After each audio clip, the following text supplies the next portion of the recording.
তোকে যা বলা হয় তাই করবি, এর থেকে কোনো কথা আমি শুনতে চাই না। আমি কিছু বলতে পারলাম না, কারণ আমার চাকরিটা খুবই প্রয়োজন। এটা ছেড়ে দিলে আমার সংসার চলবে না। বাসায় ছোট ভাই ও বোন আছে, মা অসুস্থ।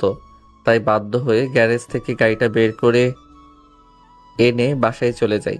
আপনারা কিছু বুঝতে পারছেন না, তাই তো? আচ্ছা চলুন ফ্ল্যাশব্যাক থেকে ঘুরে আসি। এই ঢাকা শহরের জ্যামটা আর ভালো হবে না। কোনো রকম ভাড়া বাসাটাই উঠলে বাঁচি।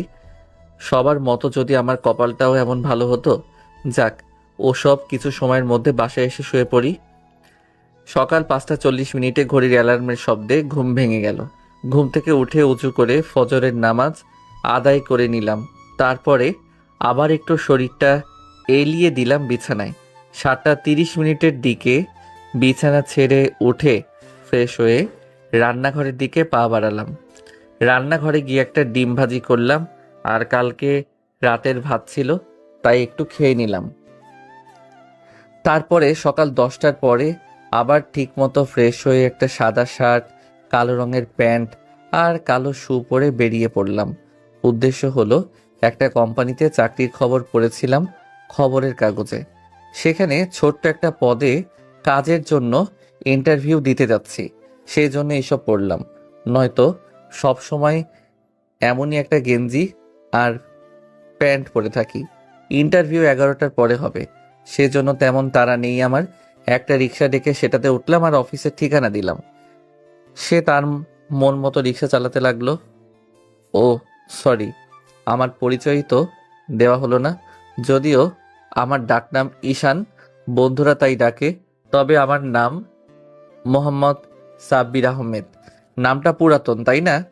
আমি আমার বাবা মায়ের বড় ছেলে। বাবা নেই, ছোটবেলায় বাবা মারা যায়, কিন্তু এই তো 3 মাস হলো আমার অনার্সের রেজাল্ট দিয়েছে। আলহামদুলিল্লাহ, A+ সব বিষয়ে।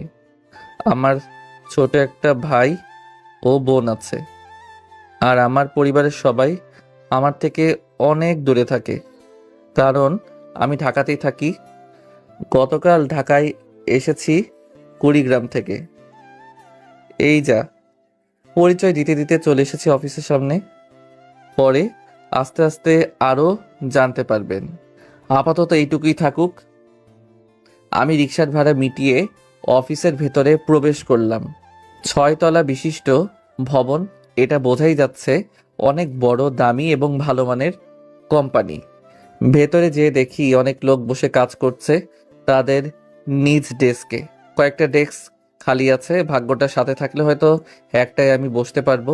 একজনকে জিজ্ঞাসা করলাম ইন্টারভিউ কোন দিকে হচ্ছে। সে বাম দিকে দেখিয়ে বলল উপরে 3য় তলায়, আর সেখানে ডান পাশের সোফায় বসতে। আমিও একটা একটা করে সিঁড়ি বেয়ে উপরে উঠতে লাগলাম। একটু পরেই 3য় তলায় পৌঁছে গেলাম, আর লোকটার কথা মতো ডান দিকে থাকা সোফায় বসে পড়লাম। 30 মিনিট বসে থাকার পরে একজন লোক, হয়তো পিয়ন হবে, সে আমাকে ডেকে নিয়ে গেল একটা রুমে, আর ভেতরে প্রবেশ করতে বলল। আমিও আল্লাহর নাম আর দোয়া দরুদ পড়ে অনুমতি নিয়ে ভেতরে প্রবেশ করলাম। গিয়ে দেখি মাত্র একজন লোক। যাক, বাঁচা গেল, কপাল ভালো, নয়তো 2-3 জন বসে থাকতো। জি স্যার, আসবো? হ্যাঁ, ভিতরে প্রবেশ করো। জি স্যার। আমার কাগজগুলো খেয়াল করলাম। বৃদ্ধ দেখতে লোকটি আমার ফাইলটা মন দিয়ে দেখছে। এরপর আমার দিকে তাকিয়ে বলল, বাহ, তুমি তো খুব ভালো স্টুডেন্ট ছিলে। আলিগুলো তো ঠিক আছে। তখন বৃদ্ধ লোকটি 2টা প্রশ্ন করে আল্লাহর রহমতে খুব সুন্দর করে প্রশ্নগুলোর উত্তর দেই। আল্লাহ জানে চাকরিটা হবে কিনা। তোমার কাজে আমি খুশি হয়েছি, কিন্তু তোমার ব্যক্তিগত সম্পর্কে আমি কিছু জানতে চাই। তুমি যদি বলতে চাও, কারণ আমার একজন বিশ্বস্ত লোকের প্রয়োজন। একটু অবাক হলেও লোকটাকে দেখে ভালোই মনে হয়েছে, তাই দ্বিধা সংকোচ না করে বললাম, জি স্যার, সমস্যা নেই, আপনি প্রশ্ন করেন। তোমার গ্রামের বাড়ি কোথায়? জি, আমার গ্রামের বাড়ি কুড়িগ্রাম সদর। আর তোমার বাবার নাম? জি, আতাউর রহমান। খেয়াল করলাম উনি চেয়ার থেকে উঠে দাঁড়িয়ে বলল, কি তুমি আতাউর রহমানের ছেলে? জি, কিন্তু কেন? আমার বাবা তো বেঁচে নেই। তুমি চিন্তা করো না। আর তোমার বাবা আমার একজন ছোটবেলার বন্ধু। তাই তোমার এখানে কোনো সমস্যা নেই, তোমার চাকরি হয়ে গেছে। আর এই নাও, এটা তোমার অফিস থেকে একটু সামনেই বাড়ি। এই ফ্ল্যাটে এখন থেকে তুমি থাকবে। ওনার মুখে এমন ভালো কথা শুনে বুকে মনে হয় দম আসলো। এরপর ওখান থেকে চলে যাই ভাড়া বাসার উদ্দেশ্যে, কারণ নতুন বাসায় যাওয়া লাগবে, তাছাড়া ওইখানে সব কুচিয়ে নিতে হবে। এই বলে বাসার দিকে যাওয়ার জন্য একটা রিক্সা ডাক দেই। রিক্সা করে কিছু সময়ের মধ্যে বাসায় চলে আসি। খুশিতে বাড়িওয়ালাকে মিষ্টি খাওয়াইলাম আর নিজেও খেলাম। মিষ্টি আমার প্রিয় যে, তাই পরের দিন কাজের জন্য মনকে স্থির করলাম আর নিজেকে প্রস্তুত করলাম। আজকে আমি নতুন ফ্ল্যাটে শিফট হয়েছি, অনেক ভালো লাগছে। অফিস শেষে ফ্ল্যাটে আমার আগে ভাবলাম একটু বাজার করি। যেই ভাবা সেই কাজ, বাজার থেকে এক হালি ডিম আর আলু কিনে আনলাম। মানে আজ ডিম আলুর তরকারি খাবো। বাজার থেকে কিনে বাসায় যাওয়ার উদ্দেশ্যে রওনা দেই। তখনই ফোনটা বেজে ওঠে। কলটা ধরতেই হাতে ডিম পড়ে যায়। যা, এই জন্যে আম্মু বলে আমাকে নাকি কাজের মেয়েও বিয়ে করবে না। ফোন তুলে দেখি আম্মু। ধুর ছাতা। আসসালামু আলাইকুম আম্মু, কেমন আছো? ওয়ালাইকুম আসসালাম, আলহামদুলিল্লাহ ভালো আছি। তুই কেমন আছিস? জি আম্মু ভালো আছে। আম্মুকে চাকরির বিষয়টা এখনো বলিনি। তাহলে চাকরি কি হয়েছে? আসলে তোমাকে সারপ্রাইজ দিব তাই বলিনি। হুম, তুই চাকরি পেয়েছিস, এর থেকে আমার কি খুশি লাগছে। তাহলে এখন কোথায়? এই তো আম্মু, একটু বাজারে আসছিলাম। আম্মুর সাথে কথা বলতে বলতে বাসায় চলে আসি। ডিমটা সব নষ্ট হয়ে গেল। যাকগে, এইসব বাদ দেই। একটু ফ্রেশ হয়ে এসে রাইস কুকারে চাল তুলে দিলাম। ডিম আর আলু সিদ্ধ হতে এখনো 8 মিনিট লাগবে, তাই রুমটা লক করে বাসার নিচের দোকানটা এসে 4টা স্প্রাইট নিয়ে চলে আসলাম। আর কোম্পানি থেকেই সব দেওয়া আছে, টিভি, ফ্রিজ, খাট সব। স্প্রাইট 4টা ফ্রিজে রেখে তরকারি রান্নায় মন দিলাম। পুরো 45 মিনিট পরে খেতে বসলাম। খাবার খেয়ে শুয়ে পড়লাম। পরদিন আবার অফিস আছে। সকালবেলা রেডি হয়ে অফিসে যাওয়ার উদ্দেশ্যে রওনা দিলাম। দৌড়াতে লাগলাম, কারণ অফিসে যেতে দেরি হয়ে গেছে। 10 মিনিটের মধ্যে অফিসে প্রবেশ করতে হবে, তাই দৌড়াচ্ছি। গাড়ি দিয়ে গেলে মনে হয় সহজ হবে, তাই ওই পথ দিয়ে যাচ্ছিলাম। তখনই হঠাৎ করে একটা মেয়ের সাথে ধাক্কা খেয়ে পড়ে যাই। তখনই মেয়ে ঠাস ঠাস মানে বসিয়ে দিল। স্টুপিড ছোট লোক, দেখে চলতে পারিস না? তোর মা বাবা কি তোকে কমন সেন্স শেখায়নি? মা বাবার কথাটা শুনতেই রাগ উঠে যায়, তাই মেয়েটাকে ঠাস করে একটা থাপ্পড় বসিয়ে দেই। খেয়াল করলাম মেয়েটা রেগে বলে উঠল, ছোট লোকের মতো তোর এত বড় সাহস, আমার গায়ে হাত তুলিস? ওই বড়লোক বাবার ফকির নিমাইয়া চুপ। আমি ভুল করছি, তাহলে আমাকে যা বলার বল, কিন্তু আমার মা বাবাকে কেন আনছিস তুই? আমার দেরি হয়ে যাচ্ছে, নয়তো যাক, আমি আবার মেয়ে মানুষকে কিছু বলি না। এই বলে অফিসে চলে আসি। দেখেছিস ছেলেটার কি সাহস, তোকে থাপ্পড় দেয়। ও জানে না ও কার গায়ে হাত তুলতেছে। এর প্রতিশোধ আমি সুদে আসলে নিব ওর থেকে। কিন্তু কিভাবে? তুই তো ওই ছেলেটাকে জানিস না। ওর ঘাড়ের কার্ডটা দেখেছিস? এটা আমাদের কোম্পানির। আমি ওকে দেখে নিব। মা, তুই এত রেগে আছিস কেন? এসব কেন ভাঙছিস?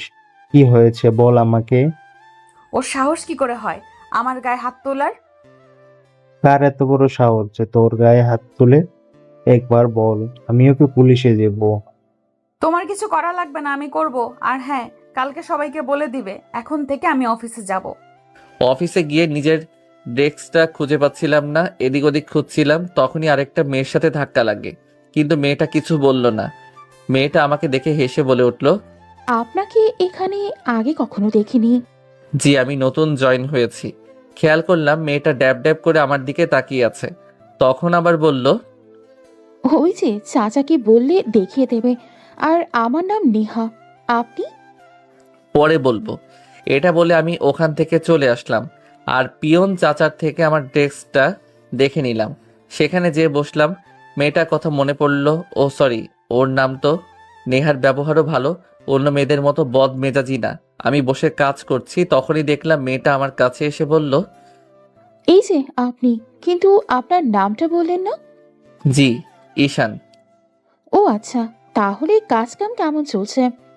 জি আলহামদুলিল্লাহ ভালো। আপনার? Same to. জানেন, স্যারের একটা রাগী মেয়ে আছে, কিছুদিন আগেই বিদেশ থেকে দেশে ফিরেছে। শুনেছি 2 বছর আগে পড়াশোনা শেষ করেছে, কিন্তু দেশে ফিরেনি। কিছুদিন আগে নাকি দেশে আসছে, আর এখন এই কোম্পানির চেয়ারে বসবে। ও আচ্ছা, তাহলে তো আমার থেকে 2-3 বছরের সিনিয়র হবে। হ্যাঁ, আপনি কিন্তু হিসাব করে চলবেন। আমার এত কেয়ার করার জন্য ধন্যবাদ। আরে না, নিজের মানুষ মনে করেন। মানে? কিছু না। এটা বলে নেহা এখান থেকে নিজের কেবিনে চলে যায়। এরপরে কাজ করতে করতে বিকেল হয়ে যায়। একটু পরে নেহা এসে ডাক দিল। দুপুরে খেতে যাবে না? না, আমি আজকে খাবার আনিনি, তাই এখনই বাসায় চলে যাব। চলো আমরা আজকে রেস্টুরেন্টে গিয়ে খেয়ে আসি। না, আজকে না, অন্য একদিন। আজকে আমার বাসায় যেতে হবে, বাসায় একটু কাজ আছে। দেখলাম নেহা মন খারাপ করে এখান থেকে চলে যায়। আমি আর কিছু বললাম না। আমি ব্যাগ গুছিয়ে ওখান থেকে রুমে যাওয়ার উদ্দেশ্যে রওনা দিলাম। বাসায় এসে দেখি বিড়ালের সব কিছু ফেলে দিয়েছে। হারামজাদা সব কিছু আমার ফেলে দিয়ে এখন কি আরামে বসে আছে। কি আর করার, তাই বাজারে গেলাম। বাজারে গিয়ে কিছু সবজি কিনে বাসায় আসলাম। বাসায় এসে রান্না করতে করতে রাত হয়ে যায়, তাই রান্না করে খেয়ে শুয়ে পড়ি। মধ্যরাতে রান্নাঘরে উঠে গেলাম তার কাছে। পেছন থেকে তার কোমরে হাত দিয়ে জড়িয়ে ধরলাম। তার শরীরটা শিউরে উঠল, আর তার চুলের মধ্যে নাক ডুবিয়ে দিলাম। চুল থেকে মাতাল করার মতো সুগন্ধ বের হচ্ছে। নিজেকে নেশাগ্রস্তের মতো লাগছে। ওর কানে ফিসফিসিয়ে বললাম, এই তোমার চুল থেকে মাতাল করার সুগন্ধ আসছে কেন? কথাটা বলেই ওর কাঁধের উপর থেকে চুল সরিয়ে সেখানে আলতো করে চুমু দিলাম। আমার বউটা কেঁপে উঠল। এখনো পেটে হাত দিয়েই আছি, আর সে কাঁপছে। তখন তার কানের লতিতে একদমই হালকা কামড় দিলাম। সঙ্গে সঙ্গে আমার হাত শক্ত করে জড়িয়ে ধরলো। ওকে আমার দিকে মুখ করে দাঁড় করালাম। ওর গোলাপি ঠোঁট দেখে নিজেকে আর সামলাতে পারলাম না। ডুবিয়ে দিলাম তার মিষ্টি ঠোঁটে আমার ঠোঁট। হঠাৎ করে আজানের শব্দে ঘুম ভেঙে গেল। হায় হায়, বউটারে আদরও করতে পারলাম না।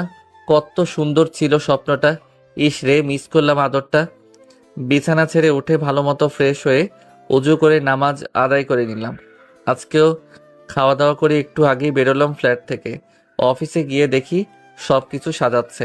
তখন দেখলাম নেহা দাঁড়িয়ে আছে। ওকে গিয়ে জিজ্ঞেস করলাম, কি ব্যাপার, এমন সাজাচ্ছে কেন? কেন, তুমি যাবে না? না, আমি তো কিছুই বুঝতে পারছি না। আজকে বসের মেয়ে নীলা চৌধুরী আসবে। ও আচ্ছা, শুনেছি নতুন ম্যাম নাকি অনেক বদরাগী। আল্লাহর অশেষ ধন্যবাদ। অফিসে ঢুকে দেখি অফিসের চেহারাই বদলে ফেলেছে। ফুল দিয়ে সাজিয়ে রেখেছে। কিছু সময় পর দেখলাম একটা BMW গাড়ি এসে অফিসের সামনে থামলো। আর আমি তো দেখেই থ হয়ে গেলাম। এ কি মানুষ নাকি সাক্ষাৎ একটা পরী? মানুষ এতটা সুন্দর হতে পারে কি করে? মায়াবী টানা টানা দুইটা চোখ, চুল বেঁধে রেখেছে, তবে খোলা রাখলে হয়তো আরো সুন্দর লাগতো। গোলাপি ঠোঁট দুইটা দেখেই কেমন জানি হারিয়ে যাচ্ছি। আর চোখের মায়ায় তো আরো আগেই ডুবে মরেছি। সব মিলিয়ে যেন নীল আকাশে সেই গরিবদের রানী আমার সামনে, কিন্তু এখনো মুখটা স্পষ্ট দেখা যাচ্ছে না। হঠাৎ আমার ভাবনার ছেদ ফাটিয়ে দিয়ে গালে কষে একটা থাপ্পড় পড়ল। তাকিয়ে দেখি ম্যাম, আর ওনার মুখের দিকে তাকাতেই মনে হলো 5তলা ছাদ থেকে পড়ে যাওয়ার মতো অবস্থা। কারণ উনি আর কেউ না, সেদিনের মেয়েটা। খেয়াল করলাম মেয়েটা মানে ম্যাম দাঁড়িয়ে আছে রাগী দৃষ্টিতে। আমার কেবিনে আসো। আমি? হ্যাঁ, তোমাকে বলছি আমার কেবিনে আসো। কোন দুঃখে যে ওই দিন লাগতে গিয়েছিলাম, আল্লাহই জানে আমার উপর কি নির্যাতন শুরু করে।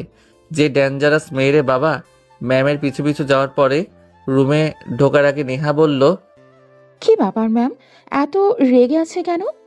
আমি কি জানি। তাহলে তোমাকে ডাকছে কেন?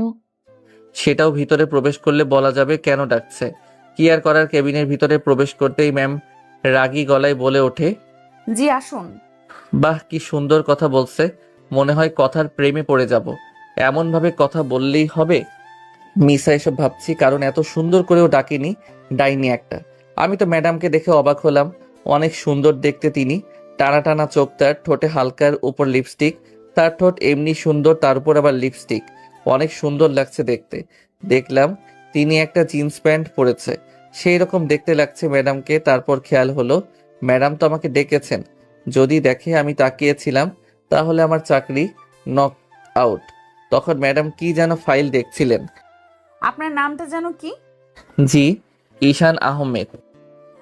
মিস্টার ঈশান আহমেদ, যেদিন আপনি আমাকে অপমান করেছেন, আমার সব বন্ধুদের সামনে আমাকে থাপ্পড় দিয়েছেন, চাইলে আমি আপনাকে অফিস থেকে বের করে দিতে পারি, কিন্তু আমি তা করব না।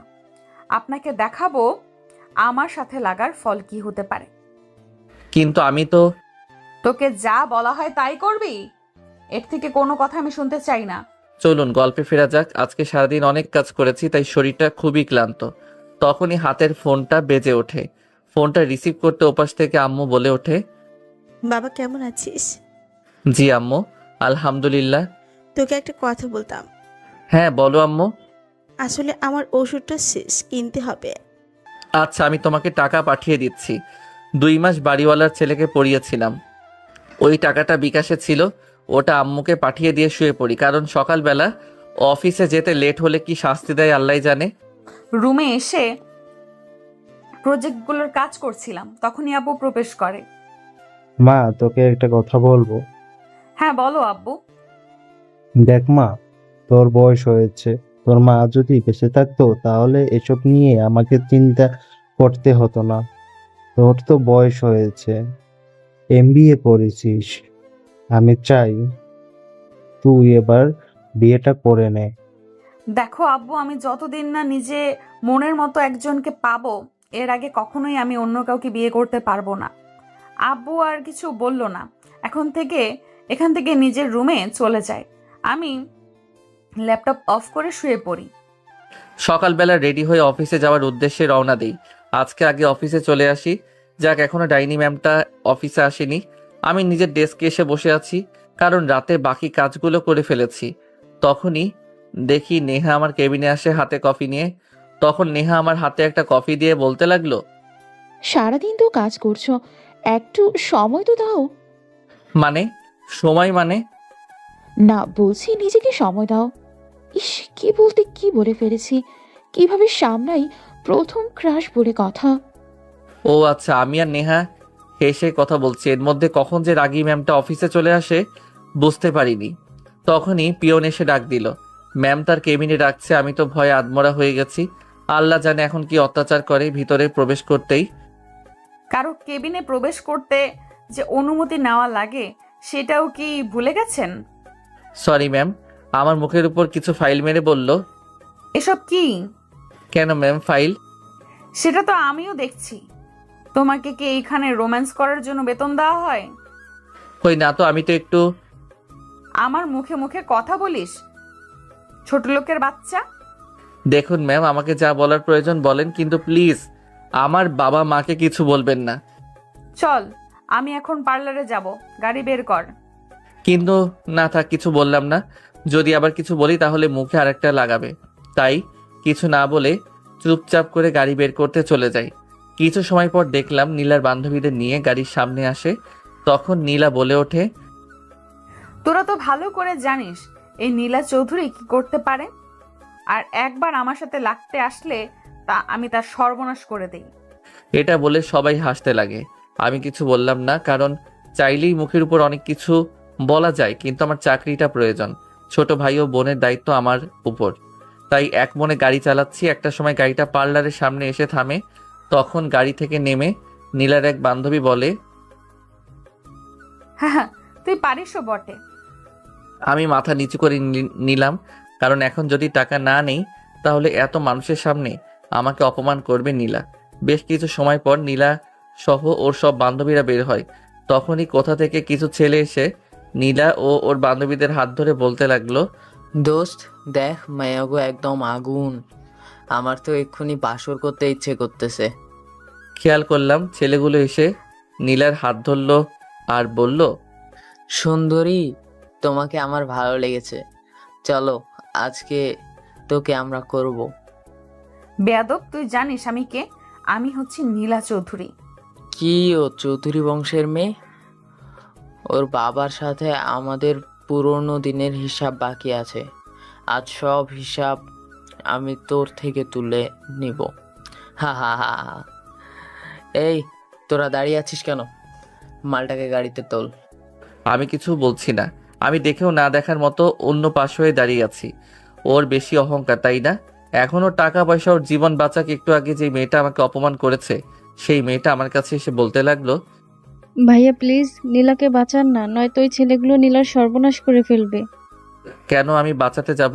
এটা আমার ডিউটি না, তাই আমি পারবো না। আপনার ম্যাডাম তো সব কিছুই পারে, তাহলে ওকে বলুন নিজের সেফটিটা নিজে করতে। প্লিজ ভাইয়া, আমি আপনাকে অনুরোধ করছি, আপনি নীলাকে বাঁচান। এখানে যদি আপনার মা অথবা বোন হতো তাহলে কি আপনি পারতেন এভাবে বসে থাকতে? মেয়েটার মুখে এসব কথা শুনে আমি আর চুপ থাকতে পারলাম না। দৌড়ে চলে গেলাম নীলাকে বাঁচানোর জন্য। তখনই দেখলাম বাজে দেখতে ছেলেটা নীলার হাতের একটি অংশ ছিঁড়ে ফেলে। তখনই দৌড়ে গিয়ে ছেলেটাকে ধরে একটি ঘুষি মারি। ছেলেটা ছিটকে গিয়ে পড়ে। এরপরে পাশে থাকা ওই দুটো ছেলে আমার কাছে তেড়ে আসতেই ও দুটোকে আমার বেল্ট খুলে ইচ্ছা মতো পিটাতে থাকি। তখনই কোথা থেকে পুলিশ চলে আসলো। এমন অবস্থায় দেখে ওই ছেলেগুলোকে জিপে করে থানায় নিয়ে যাই। আমি খেয়াল করি নীলার হাতের অংশটা ছেঁড়া, তাই আমার গা থেকে শার্টটা খুলে দিয়ে ওর গায়ে পরিয়ে দেই। নীলার বান্ধবীরা এসে ওকে জড়িয়ে ধরলো। আমি আর কিছু না বলে ওখান থেকে চলে আসলাম বাসার উদ্দেশ্যে। নীলা কিছু বলতে চেয়েও বলতে পারলো না। আজকে যদি ছেলেটা না থাকতো তোর কি অবস্থা হতো আল্লাহই জানে। আসলেই নীলা, তুই ছেলেটাকে অনেক কষ্ট দিয়েছিস, এটা তুই ঠিক করিসনি। তোর কথা শুনে আমিও ছেলেটাকে কত অপমান করেছি। সত্যি বলতে ছেলেটাকে আমার খুব পছন্দ হয়েছিল, কিন্তু তোর জন্য কিছুই বলিনি। আফসানার মুখে এইসব কথা শুনে নিজেকে খুব অপরাধী মনে হচ্ছে। আসলে আমি ছেলেটার উপর অনেক খারাপ অত্যাচার করেছি, যা আমার মোটেও করা উচিত হয়নি। এরপরে ওখান থেকে বাসায় চলে যাই। বাসায় এসে রুমে শুয়ে আছি আর ভাবছি, আমি কি আসলেই অহংকারী? আমি যে এখনো প্রিন্সের সেই শার্টটা বুকে জড়িয়ে আছি খেয়ালই করিনি। ওর শার্টের মধ্যে একটা অদ্ভুত একটা গন্ধ নাকে আসছে। কেন জানি না, ওর এই গন্ধের মধ্যে একটা নেশা কাজ করছে। ওর ওই নেশার মধ্যে আমি যে কখন ডুবে গিয়েছি বুঝতে পারিনি। বাসায় আসতেই ফোনটা বেজে ওঠে। ফোনটা হাতে নিয়ে দেখি আননোন নাম্বার। প্রথমবার কল ধরিনি, দ্বিতীয়বার দেখি একই নাম্বার থেকে কল আসে। তাই রিসিভ করতে ওপাশ থেকে মেয়েলি কণ্ঠে বলে ওঠে, কি ব্যাপার, ফোন ধরছো না কেন? না আসলে নাম্বারটা জানা নেই তাই। আমার নাম্বারটা তুমি সেভ করে নাও। তাহলে বলো এখন কি করছো? খাওয়া দাওয়া হয়েছে তোমার? না এখনো খাওয়া দাওয়া হয়নি, মাত্র রান্না বসালাম। কেন, তোমার বাবা মা কি তোমার সাথে থাকে না? না, আমার আম্মু এখানে থাকে না, টাঙ্গাইলে থাকে। তোমার আব্বু? আমি যখন ছোট ছিলাম তখন আমার আব্বু মারা যায়। আমার আম্মু আমাকে ছোটবেলা থেকে বড় করে। ও সরি, আমি বুঝতে পারিনি। না কোনো সমস্যা নেই। তোমার খাওয়া দাওয়া হয়েছে? হ্যাঁ, আমি খাওয়া দাওয়া করেছি। আচ্ছা, একটা কথা বলবো?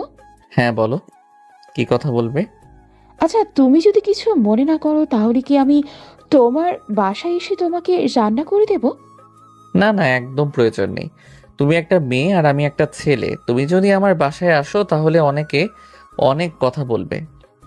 বললে বলুক, আমি আমার স্বামীর বাসায় আসবো, তাতে কি? নেহার সাথে আরো কিছুক্ষণ কথা বলে ফোনটা কেটে দেই। এরপর রাতে রান্না বসিয়ে খাওয়া দাওয়া করে শুয়ে পড়ি।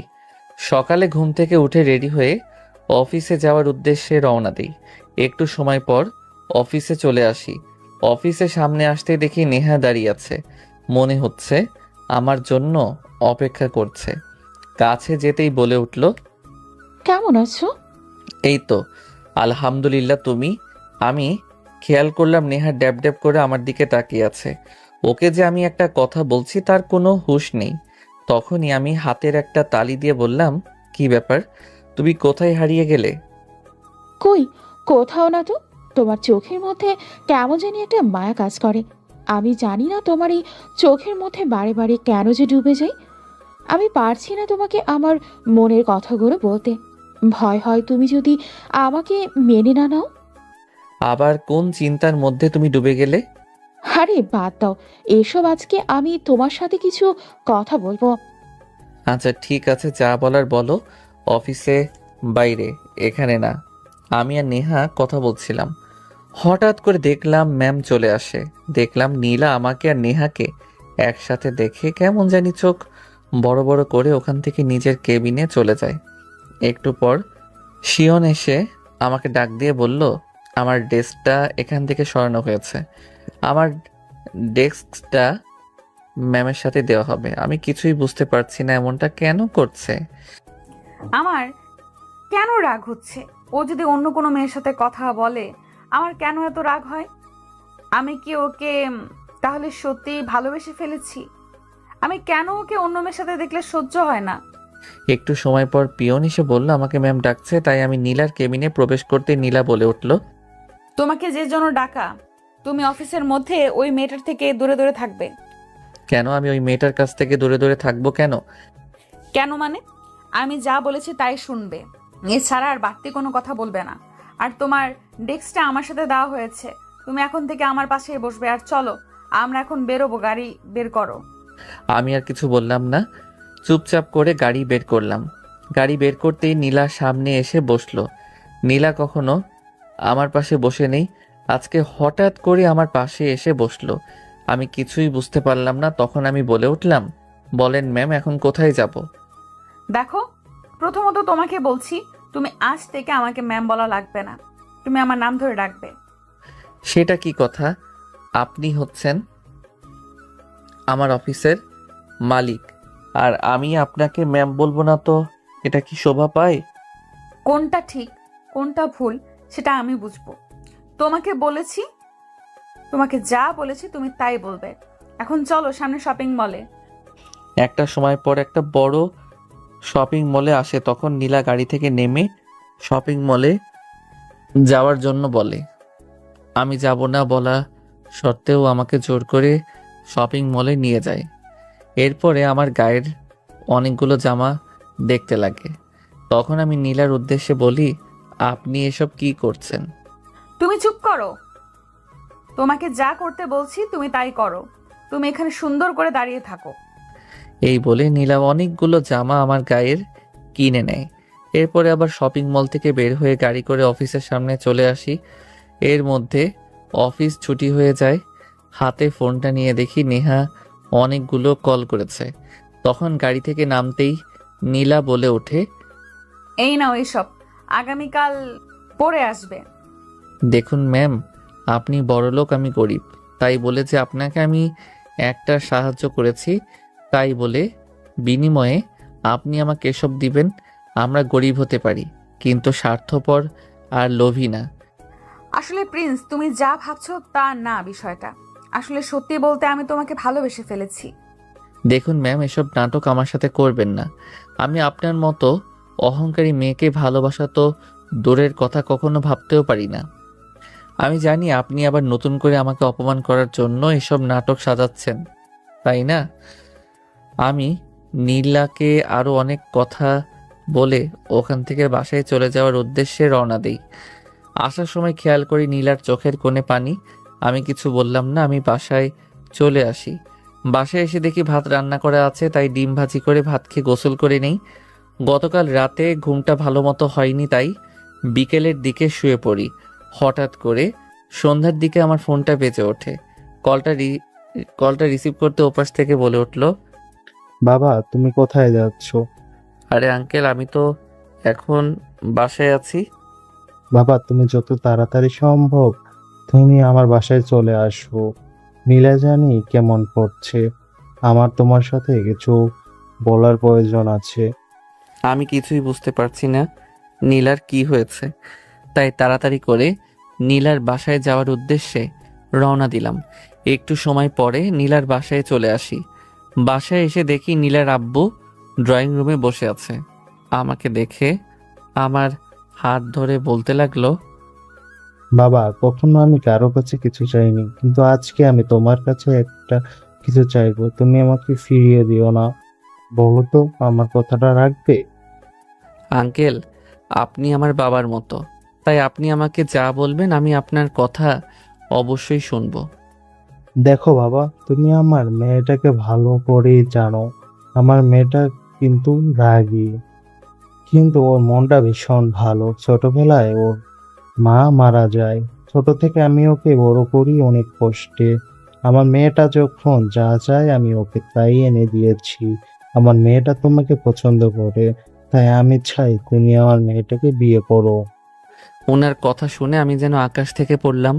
তখন উনি আবার বলতে লাগলো, তুমি চিন্তা করো না, তোমার মায়ের সাথে আমি কথা বলছি, তুমি কথাটা রাখো। প্লিজ দয়া করে আমার মেয়েটাকে বিয়ে করো। মনে করো বাবা হয়ে আমি তোমার কাছে একটা অনুরোধ করছি, তুমি অনুরোধটা রেখো প্লিজ বাবা। ওনার এমন অনুরোধে আমি আর না করতে পারলাম না। আমি বুঝতে পারছি না কেন আমার সাথে ওনার বিয়ে দেওয়ার জন্য এতটা মনমরা হয়ে আছে।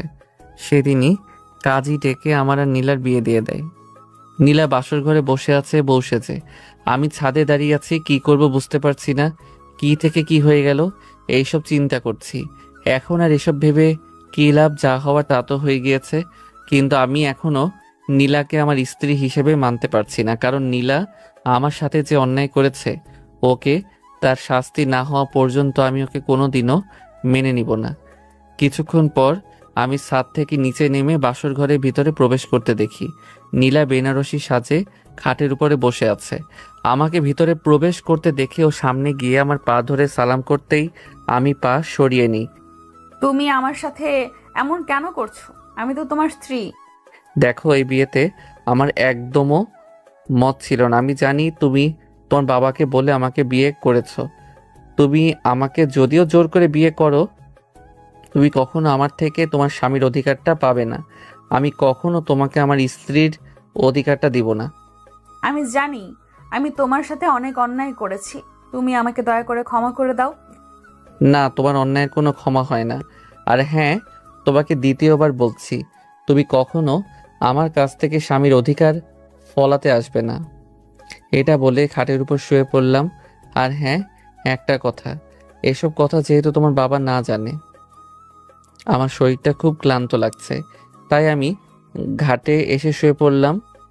খেয়াল করলাম নীলা এখনো দাঁড়িয়ে দাঁড়িয়ে কান্না করছে। আমি ওদিকে ধ্যান না দিয়ে শুয়ে পড়লাম। মধ্যরাতে বুকের মধ্যে ভারী কিছু অনুভব করলাম। চোখ খুলে দেখি নীলা আমার বুকের উপরে আমাকে জড়িয়ে ধরে শুয়ে আছে। আমি ওঠার চেষ্টা করতেছি, বাট উঠতে পারতেছি না। তাই নীলাকে যেই না বুকের উপর থেকে সরাতে যাব, ঠিক তখনই আগের তুলনায় অনেক বেশি জোরেই জড়িয়ে ধরলো। আমি যতই সরিয়ে দিতে লাগি সে ততই জড়িয়ে ধরে। অনেক চেষ্টা করেও কোনো লাভ হলো না, তাই এত করে ডাকতেছি, ছাড়ার কোনো উপক্রমই নেই। এবার মাথা গরম হয়ে গেল, তাই এত করে ডাকতেছি, ছাড়ার কোনো উপক্রমই নেই। এবার মাথা গরম হয়ে গেল, তাই নীলাকে জোর করে সরিয়ে দিতে গিয়ে দিলাম এক ধাক্কা। ধাক্কাটা এক প্রকার জোরে দিয়েছি, তাই নীলা সামলাতে না পেরে বিছানা থেকে ফ্লোরে পড়ে যায়। নীলা নিচে পড়ে গিয়ে আমার দিকে তাকিয়ে বলল, তুমি আমাকে নিচে ফেলে দিতে পারলে? না পারার কি আছে? আপনি আমার কে যে আমার বুকে ঘুমান? আমি তোমার কেউ না। না, আপনি আমার কেউ না। আমার বুকে আপনাকে শোভা পায় না। কান্না করতে করতে এগিয়ে এসে আমার বুকে মাথা রেখে আমায় জড়িয়ে ধরে বলে, আমায় মাফ করে দাও প্লিজ। আমায় তোমার এই বুকের মধ্যে আমাকে একটু জায়গা দাও না। আমি তোমার বুকে মাথা রেখে ঘুমাতে চাই। নীলার কথায় অনেক কষ্ট দেখলাম। ভাবলাম ও মনে হয় সত্যি আমাকে ভালোবাসে, কিন্তু না। আমার মনে পড়ে গেল সেই দিনের কথা, যেদিন নীলা আমাকে সব কলিগদের সামনে চরিত্রহীন বলে গালি দিয়েছিল। ওর সব বন্ধুদের সামনে আমাকে অপমান করেছিল, কারণ আমি একটা ছোট লোক, চরিত্রহীন ছেলে। আপনার মনে আছে আপনি আমায় কি বলেছিলেন? ও কি ভাবছো আমি ওকে এত সহজে মেনে নিব? কখনোই না। ও আমাকে যতটা না কষ্ট দিয়েছে তার থেকেও বেশি আমি ওকে কষ্ট দিব। নীলা ওখানে বসে কান্না করছে। আমি সকালবেলা উঠে চলে যাই অফিসে। অফিসে কেউ জানে না আমার আর যে নীলার বিয়ে হয়েছে। আমি গিয়ে নিজে কেবিনে বসলাম। একটু পর নেহা আমার কেবিনে আসে, আমাকে দেখে বলে ওঠে, আচ্ছা, তোমার কি হয়েছে? কতবার ফোন দিলাম কিন্তু ফোন বন্ধ কেন আসছে? ও কিছু না, একটু কাজে ছিলাম তাই মনে হয় ফোন বন্ধ ছিল। আচ্ছা, আমি তোমার জন্য একটা ভালো জাজ। কি হলো, থামলে কেন?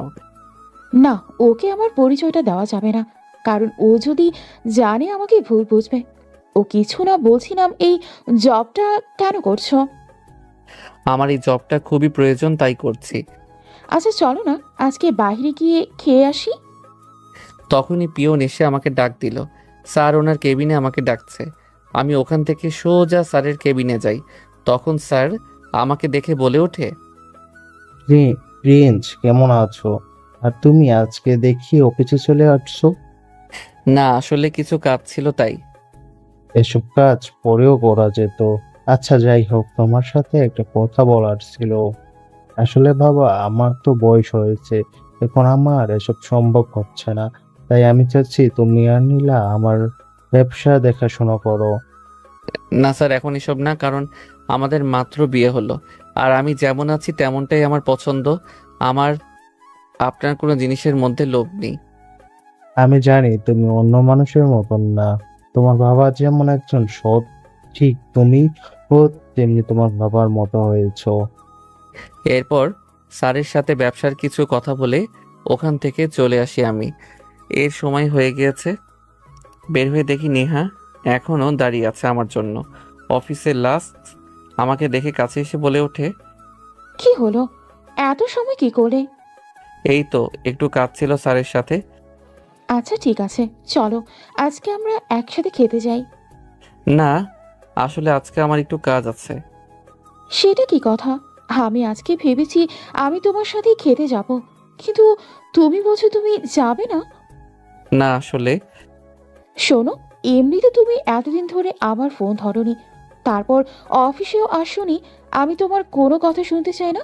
আজকে তুমি আমার সাথে লাঞ্চে যাবে, এটাই ফাইনাল। আমি আর কিছু বলতে পারলাম না। এরপর নেহার সাথে লাঞ্চ করতে গেলাম। একটু পর আমার হঠাৎ করে ফোনটা বেজে ওঠে।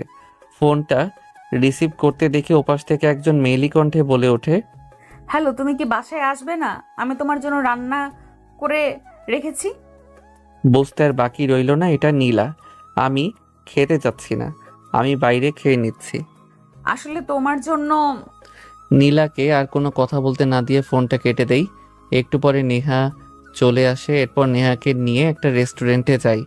ওখানে খাওয়া দাওয়া করে যখন বিল দিব, তখন নেহা বলে ওঠে, দেখো, তুমি একদমই কিন্তু বিল দেবে না। আমি তোমাকে বলেছি আজকে আমি তোমাকে খাওয়াতে নিয়ে আসবো, তাই তুমি কেন বিল দেবে? তুমি যদি বিল দাও তাহলে কিন্তু আমি তোমার সাথে আর কথাই বলবো না। আমি বিলটা দিতে চাইছিলাম, কিন্তু নেহা জোর করে ও বিলটা দিয়ে দেয়। কিছুক্ষণ পর অফিসে চলে আসি। অফিসে বাকি কাজগুলো করে বাসায় যাওয়ার উদ্দেশ্যে রওনা দেই। পথের মধ্যে আমার এক পুরনো বন্ধুর সাথে দেখা। ওকে দেখে চিনতে আমার বিন্দু পরিমাণও ভুল হয়নি। তখনই দৌড়ে গিয়ে বলতে শুরু করলাম, আকাশ, তুই এখানে কি করছিস? আরে বন্ধু, তোর থেকে তো বেশি অবাক হচ্ছি আমি। তোর সাথে যে এতদিন পর আমার দেখা হবে আমি কখনো কল্পনা করতে পারিনি। আমি কত যে তোর কন্ট্যাক্ট নাম্বার খুঁজেছি তার কোনো হিসাব নেই। আমি দেশে থাকা অবস্থায় একটা প্রাইভেট কোম্পানিতে জব নেই, এরপরে জবটা লেগে যায়, তাই আমি এখানে ঢাকায় চলে আসি। কিন্তু তোর সাথে আমার দেখা হবে কখনো ভাবতেই পারিনি। আচ্ছা, যেহেতু এখন দেখা হয়ে গেছে তাহলে আর কোনো চিন্তা নেই। এখন থেকে দুই বন্ধু মিলে আড্ডা দিব। এখন তাহলে বল, আন্টি কেমন আছে? আর তোর খবর কি? কি করিস? তুই তো আমার সম্পর্কে সবকিছু জানিস। তুই আমার সবথেকে কাছের একজন বন্ধু, যাকে আমি নিজের থেকেও বেশি বিশ্বাস করি। আরে বন্ধু, এখন পুরোনো কথাগুলো বাদ দে, এখন বল কি করছিস? আমার সব ঘটনা বলার জন্য অনেকটা সময় লাগবে। চল, সামনে একটা লেকের পার্ক আছে। তখন আমি আর আকাশ ওখানে গিয়ে একটা বেঞ্চের সামনে বসলাম। তখন আকাশকে আমার সাথে ঘটে যাওয়া সব কিছু ঘটনা খুলে বলি। সব কিছু শোনার পর আকাশ বলে ওঠে, দেখ বন্ধু, আমি তো সব কিছু শুনেছি। আমি জানি তোর এখন বোঝার এবং কি করার যথেষ্ট বয়স আছে। তুই ভেবেচিন্তে কোনো একটা ডিসিশন নিবি। তাই আমি বলছি, তুই যাই করিস না কেন একটু ভেবেচিন্তে করবি। আমি ধরে নিলাম নীলা তোকে অনেক অপমান এবং নির্যাতন করেছে, তাই বলি কি তুইও ওর সাথে এমনটা করবি? আচ্ছা, তুই আমাকে একটা প্রশ্নের উত্তর দে তো, তুই কি নীলাকে ভালোবাসিস? আসলে বন্ধু, সত্যি বলতে আমি নীলাকে সেই প্রথম ধাক্কা খাওয়ার পরে ওর প্রেমে পড়ে যাই, কিন্তু আমি কল্পনাও করতে পারিনি ও যে এতটা অহংকারী হবে। তাহলে তুই এখন কি করতে চাচ্ছিস? আমি চাই আমি যতটা কষ্ট পেয়েছি ওর থেকে দ্বিগুণ কষ্ট আমি ওকে দিব। আকাশের সাথে আরও কিছু সময় কথা বলে ওখান থেকে চলে আমি বাসায় যাওয়ার উদ্দেশ্যে। বাসায় আসতে দেখি রাত হয়ে গিয়েছে। বাসার সামনে এসে কলিং বেল দিতে একটু পর নীলা এসে দরজা খুলে দেয়। আমাকে এত লেটে আসতে দেখে নীলা বলে ওঠে, আচ্ছা, আসতে এত লেট হলো কেন? আমি কখন আসবো আর কি করব তা আমি আপনাকে বলতে বাধ্য নই। আমার এমন কথা শুনে নীলার মুখটা কালো হয়ে যায়। চোখ দেখে বোঝা যাচ্ছে আমার এমন ব্যবহারে ও খুবই কষ্ট পেয়েছে। তখন নীলা আবার বলে ওঠে, আমি তোমার জন্য তোমার পছন্দের সব খাবার রান্না করেছি, খাবার টেবিলে আসো। নীলার হাত চেপে ধরে বললাম, এই আপনি কি চাচ্ছেন? আপনি যা বলবেন আমি তাই করব। দেখুন, এমনিতে আপনি আমাকে আমার ইচ্ছের বাহিরে বিয়ে করেছেন, তাই আপনি আমার কাছে কখনোই এই স্ত্রীর অধিকার ফলাতে আসবেন না। আর কি বলছেন রান্না? আবার আমার জন্য নাকি ধাবার মধ্যে কোনো বিষ, নাকি খাবার মধ্যে কোনো বিষ মিশিয়ে রাখছেন যা খেলে আমি মরে যাই আর আপনার সব প্রতিশোধ মিটে যাবে? আমার মুখে এসব কথা শুনে আমি কখনো কল্পনাও করিনি তুমি। আর কিছু না বলে নীলা কান্না করতে করতে পাশের রুমে চলে যায়। আমি রুমে গিয়ে শুয়ে পড়ি। সকালবেলা ঘুম থেকে উঠে নীলার দিকে চোখ পড়তেই দেখি ওর চোখের নিচে কালি দাগ বসে গেছে। মনে হয় রাতে অনেক কান্না করছে। আমি ওর দিকে তাকিয়েও না তাকানোর ভান করে ওখান থেকে চলে যাই। অফিসে আসতে দেখি নেহা দাঁড়িয়ে আছে। তোমার জন্য অপেক্ষা করছিলাম। ও আচ্ছা, চল অফিসে যাই। নেহাকে নিয়ে অফিসে চলে যাই। আমি একটা জিনিস বুঝতে পারছি না, মেয়েটা আমাকে নিয়ে অত কেয়ার করে কেন? অফিসে এসে নিজের ডেস্কে এসে বসে আছি, তখন পিয়ন এসে বলল আজকে নাকি অফিস ছুটি দিয়ে দিয়েছে কারণ তার মেয়ের জন্মদিন। আমি বেশ একটা অবাক হলাম। আজকে যে নীলার জন্মদিন আমি নিজেও জানি না। মনে মনে ভেবে নিলাম নীলাকে অনেক কষ্ট দিয়েছি, ওকে এখন আপন করে মেনে নিব। পাগলিটাকে আমিও সত্যি যে অনেক ভালোবেসে ফেলেছি, তাই তো ওর কষ্টগুলো আর সহ্য করতে পারছি না। এটা ভেবে সবকিছু গুছিয়ে বাসায় যাওয়ার উদ্দেশ্যে রওনা দিচ্ছিলাম, তখনই সামনে নেহাত চলে আসে। এসে বলতে লাগলো, ওই আজকে তো অফিস বন্ধ, চলো না কোথাও গিয়ে ঘুরে আসি। না আসলে নেহা, আজকে আমার বাসায় অনেক একটা গুরুত্বপূর্ণ কাজ আছে, তাই আমি তোমার সাথে এখন কোথাও যেতে পারছি না। খেয়াল করলাম এই কথা শোনার পরে নেহার মুখটা কালো হয়ে যায়। কাজটা কি আমার থেকেও প্রয়োজন? শুনি বুঝে না আমি ওকে কতটা ভালোবাসি। ওর এমন কি কাজ যে আমার সাথে যেতে পারবে না? নেহাকে কোনো রকম বুঝিয়ে ওখান থেকে চলে আসি। তখন আকাশকে কল করতেই আকাশ চলে আসে।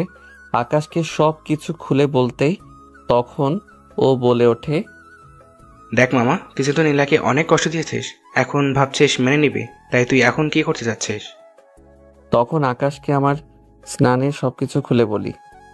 তাহলে বলছিস তুই আমাকে দিয়ে যে ফেক ডিভোর্স পেপারটা আনিয়েছিস, ওটা তাহলে এসব ছিল? এরপরে আকাশ থেকে পেপারটা হাতে নিয়ে বাসায় চলে আসি। বাসায় এসে এটা ডিভোর্স পেপার উকিল সাহেব পাঠিয়েছে, এখন এটাতে দুইজনের সাইন করে দিলে তুমি মুক্ত হয়ে যাবে।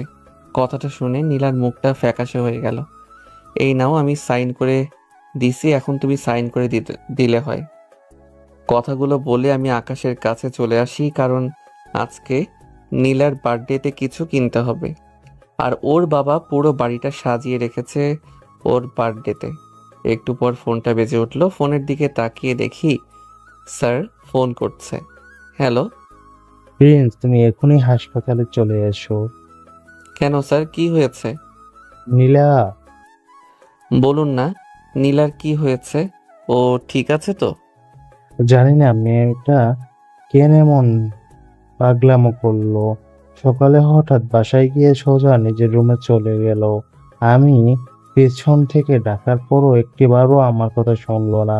পরে আমি ঘরে গিয়ে দেখি ও বিষ খেয়েছে। কথাটা শুনে আমার পায়ের নিচ থেকে যেন মাটি সরে গেল। তাই আর এক মুহূর্ত দেরি না করে তাড়াতাড়ি বেরিয়ে পড়লাম হাসপাতালের উদ্দেশ্যে। হাসপাতালে গিয়ে স্যারকে বললাম, স্যার নীলা কোথায়? আসলে পুরো কথাটা আর বলতে পারলাম না। এর মধ্যে ডাক্তার চলে এলো। আমি তাড়াতাড়ি ডাক্তারের কাছে গিয়ে জিজ্ঞেস করলাম, ডাক্তার ও ঠিক আছে তো? দেখুন, এত উত্তেজিত হয়েন না, উনি ঠিক আছে। একটু পর ওনাকে বেটে দেওয়া হবে। ডাক্তার, আমি কি ওর সাথে দেখা করতে পারি? হুম, জান, কিন্তু তারপর আমি ভেতরে গিয়ে দেখি নীলা ঘুমিয়ে আছে। ওকে দেখতে একদম বাচ্চাদের মতো লাগছে। আমি গিয়ে ওর মাথার কাছে বসে আছি। একটু পর নীলা আস্তে আস্তে চোখ খুলল। তারপর আমি তাকে বললাম, কি ব্যাপার, এমন পাগলামো কেন করছো তুমি? কি করব বলো? তোমাকে যদি না পাই তাহলে এই জীবন রেখে কি লাভ বলো? তোমার সাথে যে খারাপ ব্যবহার করেছি, এতে করে তুমি আমাকে কখনো মেনে নিতে পারবে না। কেন বাঁচালে আমাকে? আমি মরে গেলেই তো ভালো হতো। নীলার কথা শুনে ঠাস। তুমি আমাকে মারলে? বেশ করেছি, আমার বউকে আমি মারছি। আর একবার যদি মরার কথা মুখে আনো তাহলে আবার মারবো, বলে দিলাম। ভালোবেসে ফেলেছি গো তোমায়। এই কয়দিনে তোমায় অনেক বেশি ভালোবেসে ফেলেছি। কথাগুলো আমাকে জড়িয়ে ধরে কেঁদে কেঁদে বলতে লাগলো। আমিও তাকে জড়িয়ে ধরে কেঁদে কেঁদে বললাম, আসলে এটা কোনো দুঃখের কান্না নয়, এটা হচ্ছে আনন্দের কান্না। আমিও যে তোমায় অনেক ভালোবাসি। যেদিন তোমায় প্রথম দেখেছি সেদিন থেকে তোমায় ভালোবেসে ফেলছি। তাহলে ডিভোর্স পেপারে সই করলে কেন? ওটা তো ডিভোর্স পেপার ছিল না। তাহলে? তুমি ভুলে গেছো, আজ তোমার জন্মদিন। ওটাতে তোমার জন্মদিনের শুভেচ্ছা কার্ড ছিল, আর তুমি সেটাকে ডিভোর্স পেপার ভেবে সুইসাইড করতে গেছো। তবে রে দুষ্টু, দেখাচ্ছি তোমায় মজা। আরে আরে কি করো? ডাক্তার তোমাকে নড়তে বারণ করছে। তারপর আমি রিয়াকে জড়িয়ে ধরে কপালে ভালোবাসার স্পর্শ এঁকে দিলাম। এর মধ্যে স্যার এসে, আমি কি আসতে পারি? না, এখন কারো আসা যাবে না। এই পাগলি কি করো, ছাড়ো বলছি। স্যার দেখছে তো। দেখলে দেখুক, আমার স্বামীকে আমি জড়িয়ে ধরেছি। ওকে, থাকো তোমরা। 2 দিন পর নীলাকে নিয়ে বাসায় ফিরলাম। রাতে নীলাকে বললাম, আমি কি সোফায় শুব? কি বললে তুমি? সোফায় শুতে চাও এখনো? দাঁড়াও তাহলে। এই বলে আমাকে দৌড়ানি দিল। আমি দৌড় দিয়ে খাটে শুয়ে পড়লাম। নীলাও আমার বুকে এসে শুয়ে পড়ল। তারপর আমি বললাম, আচ্ছা, আমাদের তো বাসর রাত হয়নি, চলো না আজ আমরা বাসর রাত উদযাপন করি। যাও দুষ্টু কোথাকার। এই বলে লজ্জায় তার মুখটা আমার বুকের সাথে চেপে ধরলো। তারপর আমরা দুইজন মিলে হারিয়ে গেলাম ভালোবাসার অতলে। সকালে নীলার ডাকে ঘুম ভাঙলো। দেখলাম সে গোসল করে এসে আয়নার সামনে দাঁড়িয়ে তার চুল শুকাচ্ছে। আমি পেছন থেকে তাকে জড়িয়ে ধরলাম। এই কি করছো? ছাড়ো বলছি। না, ছাড়তে মন চাইছে না। ঠিক, অফিস নেই আজকে? আজ যেতে মন চাচ্ছে না, মন চাইছে সারাদিন তোমাকে এভাবে জড়িয়ে ধরে থাকি। তা বললে তো হবে না। যাও গিয়ে ফ্রেশ হও, এসো আমি নাস্তা দিচ্ছি। তারপর আর কি করার, ফ্রেশ হতে চলে গেলাম। ফ্রেশ হয়ে এসে নাস্তা করে অফিসে যাওয়ার জন্য বের হতেই নীলা বলল, এই শোনো, আজ একটু তাড়াতাড়ি ফিরবে কেমন? ওকে মহারানী। এই বলে নীলার কপালে ভালোবাসার স্পর্শ এঁকে দিলাম। অফিসে এসে যা শুনতে পাই তার জন্য আমি মোটেও প্রস্তুত ছিলাম না। নেহা নাকি চাকরি ছেড়ে দিছে।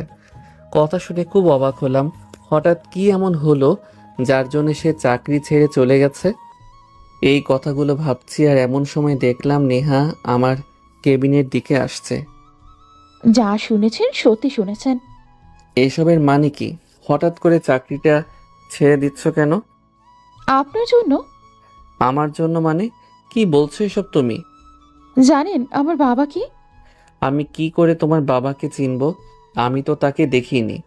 আমার বাবা হচ্ছে এদেশের একজন সুনামধন্য ব্যবসায়ী। হ্যাঁ, তা শুনবো না কেন? তাছাড়া অফিসের একটা কাজে আমার সাথে তার ভালো পরিচয়ও আছে। তার মানে তুমি? হ্যাঁ, আপনি ঠিকই ধরেছেন, আমি তার একমাত্র মেয়ে। তাহলে তুমি এই অফিসে চাকরি করছো কেন? শুধু তোমার জন্য। আমার জন্য কেন? তুমি যেদিন প্রথম আমাদের অফিসে গিয়েছিলে সেদিনই আমি তোমাকে দেখি, এবং সেদিন প্রথম দেখাতেই তোমাকে আমার ভালো লাগে। আর এই ভালো লাগা থেকে আস্তে আস্তে তোমাকে ভালোবেসে ফেলি।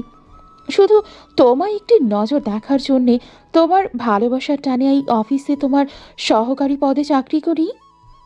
কিন্তু আমি জানতাম না যে আমার ভালোবাসার মানুষটি আগে থেকে অন্য কারো হয়ে আছে।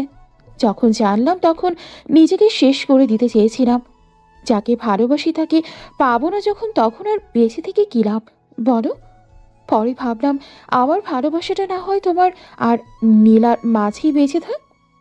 কথাগুলো বলেই আমাকে জড়িয়ে ধরলো। আমি এখন কি করব কিছুই বুঝতে পারছি না। এরপর নেহা চলে যায়। আমি কিছুই বুঝতে পারছি না কি থেকে কি হয়ে গেল। আর আমি অফিস থেকে বাসায় চলে আসি। বাসায় আসতেই দেখি পুরো বাসাটা জুড়ে অন্ধকার। হঠাৎ একটা শব্দ হয় আর কেউ বলে ওঠে, হ্যাপি বার্থডে টু ইউ পিচ্ছি জামাই। তুমি কি করে জানলে আমার আজকে বার্থডে? বারে, আমি জানবো না তো কে জানবে? চলো, আজকে আমি নিজ হাতে তোমার জন্য রান্না করেছি। এরপর খাবার টেবিলে গিয়ে দেখি আমার পছন্দের সব খাবার রান্না করা আছে। খাওয়া দাওয়া শেষ করে নীলাকে নিয়ে উপরে চলে যাই। তখন নীলার দিকে তাকিয়ে দুষ্ট মুখে বললাম, ওই শোনো না, আজকেও হবে নাকি? ওই শোনো, এমন করবা না। কেন, আমি আবার তোমাকে কি করেছি শুনি? জানি না, তোমার এই চোখের মধ্যে কেমন জানি একটা নেশা নেশা লাগে। তোমার এই চোখে আমি তাকাতে পারি না। তোমার এই চোখে তাকালে মনে হচ্ছে আমি কোথাও যেন একটা অজানা দেশে হারিয়ে যাই। তাহলে কি হয়েছে, হারিয়ে যাও না? এটা বলে নীলার উপর ঝাঁপিয়ে পড়ি। এরপরে আর কিছু বলা যাবে না, বাকিটা না হয় সিক্রেট থাকুক। সকালবেলা ঘুম থেকে উঠে দেখি নীলা এখনো শুয়ে আছে। তখন ওয়াশরুমে গিয়ে ফ্রেশ হয়ে বের হয়ে দেখি আমার ফোনটা বাজতে লাগলো। ফোনটা সাইলেন্ট ছিল তাই বুঝতে পারিনি। ফোনটা হাতে নিয়ে দেখি আম্মুর কল, তাই ফোনটা রিসিভ করতেই ওপাশ থেকে আম্মু বলে উঠল, বাবা, আমার শরীরটা ভালো লাগছে না, তুই কিছুদিনের জন্য দেশে আয়। আম্মু, তুমি কোনো চিন্তা করো না, আমি এখনই দেশে আসার ব্যবস্থা করছি। আমি চেয়েছিলাম আম্মুকে ঢাকা নিয়ে আসার জন্য, কিন্তু আম্মু আসতে চায়নি, কারণ ওনার গ্রামটা খুব ভালো লাগে, তাই উনি গ্রামে থাকতে চায়। গ্রামে আম্মু অসুস্থ, তার উপর ছোট ভাই ও বোন আছে। ওদের কি অবস্থা তাও জানি না, তাই আমাকে যত তাড়াতাড়ি সম্ভব গ্রামে যেতে হবে। আমাকে দুশ্চিন্তায় দেখে নীলা বলে ওঠে, কি হয়েছে? তোমার মুখটা এমন খারাপ হয়ে গেল কেন? কি হয়েছে? কোনো সমস্যা হয়েছে? আর কার কল ছিল এটা? না, আসলে আমার আম্মু অসুস্থ, তাই আজকে আমাকে টাঙ্গাইলে যেতে হবে। তাহলে আমিও তোমার সাথে যাব। না, এখন তোমার ওখানে গিয়ে কোনো কাজ নেই, বরঞ্চ অফিসে অনেক কাজ আছে। তোমার আব্বু অসুস্থ, উনি পারছেন অফিসটা সামলাতে, তাই আমি যেই কয়দিন গ্রামে থাকবো ওই কয়দিন তুমি তোমার আব্বুর অফিসের দেখাশোনা করবে। খেয়াল করলাম নীলার মুখটা কালো হয়ে গেছে। দেখো সোনা, তুমি বোঝার চেষ্টা করো, আমি কিছুদিনের মধ্যেই চলে আসব। তুমি এমন মন খারাপ করো না। নীলাকে কোনো রকম বুঝিয়ে আমি রেডি হয়ে গ্রামে যাওয়ার উদ্দেশ্যে রওনা দিই। এরপরে বাস কাউন্টারে এসে টিকিট কেটে বাসায় যাওয়ার উদ্দেশ্যে রওনা দিই। বাসায় যেতে যেতে প্রায় 5 ঘন্টা লেগে যায়। দীর্ঘ 5 ঘন্টা পরে বাসায় এসে দেখি আম্মুর জ্বর। আমাকে দেখে বলে ওঠে, বাবা, আমি বুঝতেছি না আমি কি করব। আমার কেন জানি না মাথাটা ঘুরে আসছে। আর সব থেকে বড় কথা, আমার আজ কিছুদিন ধরে তোর কথা খুব মনে পড়ছিল। তোকে দেখার খুব আমার ইচ্ছে ছিল। আম্মু, আমি তোমাকে অনেকবার বলেছি তোমাকে আমি ঢাকায় নিয়ে আসব, কিন্তু তুমি আসতে চাও না। আর তুমি একদম এসব কথা বলবে না। আমি এখনই তোমাকে ডাক্তারের কাছে নিয়ে যাব, তোমার কিচ্ছু হবে না। একটু পর কল করে অ্যাম্বুলেন্সকে ডাকতেই চলে আসে। আসতে আম্মুকে গাড়িতে উঠিয়ে হসপিটালে নিয়ে যাওয়ার উদ্দেশ্যে রওনা দিই। আম্মুকে হসপিটালে নিয়ে যেতেই ডাক্তাররা আম্মুকে আইসিইউতে নিয়ে যায়। আম্মুর এমন অবস্থা দেখে আমি আর সহ্য করতে পারছি না। কি করব বুঝতে পারছি না। নিজের অজান্তেই চোখের পানি গড়িয়ে পড়তে লাগলো। ছোটবেলার কথা আমার খুব মনে পড়ে গেল। যখন আমি ছোট ছিলাম তখন আমার ছোট ভাই আর পিচ্চি বোনটাকে রেখে আব্বু মারা যায়। তখন আমার আম্মু একেবারে শূন্যহীন হয়ে যায়। তখন আমি ক্লাস 7-এ পড়ি। তখন আম্মু কি করবে বুঝতে পারছে না। আমার পড়ালেখা, তার উপর 3 সন্তানের 3 বেলা খাবার। তখন আমি আম্মুকে বলেছিলাম যে আমি চাকরি করি, কোনো একটা চাকরি করলে তাহলে আমাদের আর অভাবটা থাকে না। কিন্তু আম্মু আমাকে সেদিন একটা থাপ্পড় দিয়ে বলেছিল, তোর কোনো কাজ করা লাগবে না, তুই পড়াশোনা করে মানুষ হবি, তুই মস্ত বড় একটা অফিসার হবি, আমি এটাই চাই। সেদিন থেকে আমাদের 3 ভাই বোনের খাবার জোগানোর জন্য আম্মু মানুষের বাড়ি বাড়ি কাজ করতে লাগলো। এসব ভাবছি আর চোখ দিয়ে পানি পড়ছে। তখন হঠাৎ করে ডাক্তার আইসিইউ রুম থেকে বের হয়ে আসে। ডাক্তার এসে বলে, ভয়ের কোনো কারণ নেই। ডাক্তারের মুখে এমন কথা শুনে স্বস্তির নিঃশ্বাস ফেলি। তখনই আমার ফোনটা বেজে ওঠে। কলটা রিসিভ করতে ওপাশ থেকে বলে ওঠে, তুমি কি করছো? আমার কেমন জানি না, মনটা খুব খারাপ লাগছে। আমার মনে হচ্ছে তুমি কেমন জানি একটা অসহায়ের মতো আছো। তাই আমার আর সহ্য হচ্ছিল না, তাই তোমাকে কল করেছি। তোমার আম্মুকে আমার খুব দেখতে ইচ্ছে করছে। আমি চাইছিলাম আগামীকালকে আমি চলে আসব।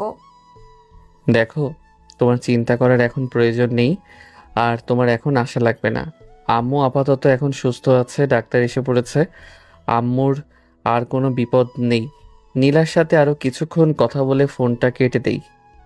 এরপর ঘন্টাখানেক পর আম্মুকে দেখতে যাই। আম্মুর কেবিনে গিয়ে আম্মুকে সুস্থ দেখে আমার যেন প্রাণ ফিরে পাই। তখন দৌড়ে আম্মুকে জড়িয়ে ধরে কান্না করতে থাকি। তখন আম্মু আমার এমন অবস্থা দেখে বলে ওঠে, এই পাগল ছেলে কেউ এভাবে কান্না করে? দেখ আমি ঠিক আছে, তুই কেন কান্না করছিস? বোকা ছেলে, তুই এখন বড় হয়ে গেছিস না? সব ছেলেই তার আম্মুর কাছে ছোট থাকে। কিছুক্ষণ পর ডাক্তার এসে বলল, আম্মুকে ঘুমের ইঞ্জেকশন দেওয়া লাগবে, কারণ আম্মু অনেক বছর ধরে ঠিকমতো ঘুমায়নি। এগুলো নাকি সব ঘুমের জন্য হয়েছে। আমি জানি আম্মু না ঘুমিয়েও আমাদের জন্য কাজ করেছে, তার ফলে আম্মুর আজকে এমন অবস্থা। তখন ডাক্তার এসে আম্মুকে একটা ইঞ্জেকশন দিয়ে যায়। কিছুক্ষণের মধ্যে আম্মু ঘুমিয়ে পড়ে। প্রায় সন্ধ্যা হয়ে গেছে, তার উপর পিচ্চি দুইটা বাসায় একা আছে। আম্মু এখনও ঘুমাচ্ছে। ডাক্তার 24 ঘন্টার জন্য একটা ইঞ্জেকশন দিয়ে গেছে। তাই বাসায় চলে যাই। বাসায় গিয়ে দেখি পিচ্চি দুইটা বাড়ির সামনে দাঁড়িয়ে কান্না করছে। আমাকে দেখে ছোট বোনটা জড়িয়ে ধরে কান্না করতে করতে বলে, ভাইয়া তুই এসেছিস, আমার খুব ভয় করছিল। পিচ্চি বোনটাকে কোলে নিয়ে বাসার ভিতরে চলে যাই। আমাদের বাড়িটা বাবা মারা যাওয়ার আগে দোতলা করে যায়, কিন্তু অনেক বছর হওয়ার কারণে বাড়িটার রং নষ্ট হয়ে যায়। রাতে আসার সময় খাবার কিনে নিয়ে আসি। পিচ্চি দুইটাকে খাইয়ে ঘুম পাড়িয়ে দিয়ে আমি। ওরা দুজন যথেষ্ট বড় হয়েছে, কিন্তু ওদের মধ্যে এখনো সেই বাচ্চামোটা রয়ে গেল। আমি খেয়ে শুতে যাব, তখনই নীলার ফোন আসে। আসসালামু আলাইকুম, কি করো? ওয়ালাইকুম আসসালাম। এই তো শুতে যাব। আম্মু কেমন আছে এখন? এখন আলহামদুলিল্লাহ ভালো আছে। ডাক্তার বলেছে কালকের মধ্যে বাসায় নিয়ে যেতে পারবো। নীলার সাথে আরও কিছু কথা বলে ঘুমিয়ে পড়ি। সকালবেলা ঘুম থেকে উঠে বাড়িটা পরিষ্কার এবং মেরামত করতে হবে, তাই কিছু লোককে বলে বাড়িটা সুন্দর করে মেরামত করে যেন নতুনের মতো করে দেয়। তখন মিমি ঘুম থেকে উঠে বলে, ভাইয়া আসলে আম্মু আমাকে যে স্কুলে ভর্তি করে দিয়েছে, ওই স্কুলে ঠিকভাবে পড়াশোনা হয় না। আমি ওখানে পড়তে চাই না। আমি জানি টাকার অভাবে আম্মু ওদেরকে কোনো ভালো স্কুলে ভর্তি করায়নি, সরকারি একটা স্কুলে ভর্তি করিয়েছে। তুই কোনো চিন্তা করিস না, আমি তোকে ভালো একটা স্কুলে ভর্তি করিয়ে দিব। তখন মিমিকে আর রাজুকে দুজনকে নিয়ে একটা ভালো প্রাইভেট স্কুলে ভর্তি করিয়ে দিয়ে চলে আসি। তখন ওখান থেকে এসে আম্মুকে দেখার জন্য হসপিটালে চলে যাই। হসপিটালে এসে আম্মুর কেবিনে যেতেই দেখি আম্মু মাত্র জ্ঞান ফিরেছে। মানে যে ইঞ্জেকশনটা আম্মুকে দিয়েছে, ওই ইঞ্জেকশনটার কারণে আম্মু সারাদিন হুঁশ ছিল না। এরপর আম্মুকে কিছু খাবার খাইয়ে একটু বিশ্রাম নিতে বলে। ডাক্তারের সাথে কিছু কথা বলি, ওখান থেকে নিয়ে নিচে যাই, কারণ আম্মুর জন্য কিছু ওষুধ নিতে হবে। তাই হসপিটাল থেকে ফার্মেসিতে যাই। তখনই হঠাৎ করে আকাশের সাথে দেখা। আকাশকে দেখে বলে উঠলাম, কী রে তুই হঠাৎ করে এখানে? তখন আকাশকে সব কিছু বলি। সব শুনে আকাশ বলে ওঠে, কি বলছিস তুই? তাহলে আন্টির এখন কি অবস্থা? আম্মু এখন মোটামুটি আলহামদুলিল্লাহ সুস্থ আছে। আচ্ছা তাহলে বল তুই এখানে আর হঠাৎ করে কেন? একটা তো কল দিতে পারতি। ধুর শালা, ফোন বের করে দেখ কয়টা কল করেছে। তুই একটা ফোন ধরেছিস?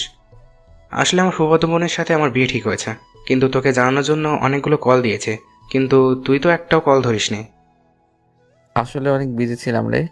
আকাশের সাথে আরও কিছু কথা বলে ওখান থেকে ওষুধ নিয়ে আকাশ সহ হসপিটালে আমি আকাশ আম্মুর সাথে কিছু সময় কথা বলে ওখান থেকে চলে যায়। তখন আম্মু বলে, মিমি কোথায় আর রাজু? আমি ওদেরকে ভালো একটা প্রাইভেট স্কুলে ভর্তি করিয়ে দিয়ে আসছি, আর আমি চাই তুমি সহ সবাই এখন আমার সাথে ঢাকায় যাবে। না বাপ, তুই জানিস আমি এই গ্রাম এই দেশের মায়া ছেড়ে কোথাও যেতে পারবো না। তোর বাবার শেষ স্মৃতি আমি রাখতে চাই এখানে। কিন্তু মা, তুমি কিভাবে একা এখানে এই বাসায় থাকবে বলো? আমি জানি আমি শতবার বললেও আম্মু ঢাকায় যাওয়ার জন্য রাজি হবে না। তাই ভাবলাম আমি যাওয়ার আগে একজন মহিলাকে রেখে দেব আম্মুর দেখাশোনা করার জন্য। তখন আম্মুকে আবার বললাম, ঠিক আছে, কিন্তু যখন তোমার ভালো লাগবে তখন কিন্তু আমার কাছে চলে আসবে। আম্মু একটা মুচকি হাসি দিল। বিকেলবেলা ডাক্তার এসে আম্মুকে রিলিজ দিয়ে দেয়। আম্মুকে নিয়ে বাসায় এসে দেখি বাসায় দরজা খোলা, কিন্তু মিমি আর রাজু তো স্কুল থেকে ফেরার পর অপেক্ষা করতে বলেছিলাম, কিন্তু দরজা খোলা কি করে খেয়াল করলাম মিমি যেন একটা মেয়ের সাথে কথা বলছে। ভাবি, ভাবি তুমি এসেছো, ভালো হয়েছে। ভাইয়ের সাথে আসোনি কেন? তোমার শয়তান ভাই আমাকে নিয়ে আসে নাই। ভাইয়া অনেক বাজি, ওর খবর আছে। কেন তোমাকে সাথে করে নিয়ে আসে নাই?